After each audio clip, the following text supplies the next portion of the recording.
Justice Secretary Boying Remulla reveals that suspended Negros Oriental Representative Arnolfo Teves Jr. is in Timor Leste seeking asylum.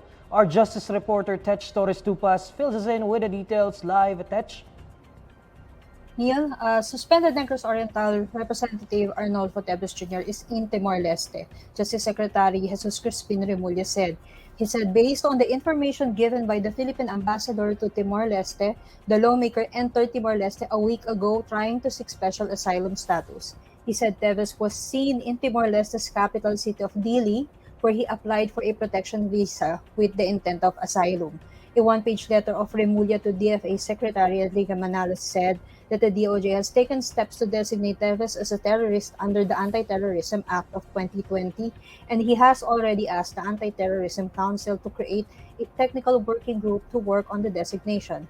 Remulla asked the DFA Secretary to relay the DOJ steps to the country's ambassador to Timor-Leste, who in turn will relay the information to its government. Remulla said he is confident Timor-Leste's authorities will deny Teves' request, adding the latter is being sought not for political crimes that could be used as basis to grant an asylum application, but he is being sought for murder. Aside from being accused of masterminding the killing of Negros Oriental Governor Roel Digamo, Teves is also facing multiple murder charges before the DOJ over the 2019 killing of former Negros Oriental board member Miguel Dungog and two others, as well as complaints of illegal possession of firearms and explosives. Teves, who refused to return to the country over fears for his safety, has denied any link to involvement in the killing. Sought for comment, Teves' lawyer, Ferdinand Topacio, says they have no comment as of this time on his client's move to seek asylum. Tech, I have a question. You mentioned this in your report actually. Congressman Teves has denied any involvement in the death of Governor Digamo. But despite this denial, he still refuses to go home over fears for his safety. So the question now is there a way for the Philippine government to compel Congressman Teves to go home and return to the Philippines and possibly explain his side and so on?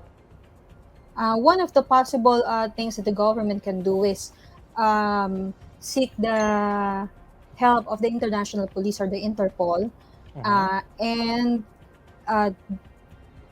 designate him as a terrorist. Like what Justice Secretary Remulla said before, once designated as a terrorist, niliit na yung mundo niya. So he will have difficulty traveling to anywhere.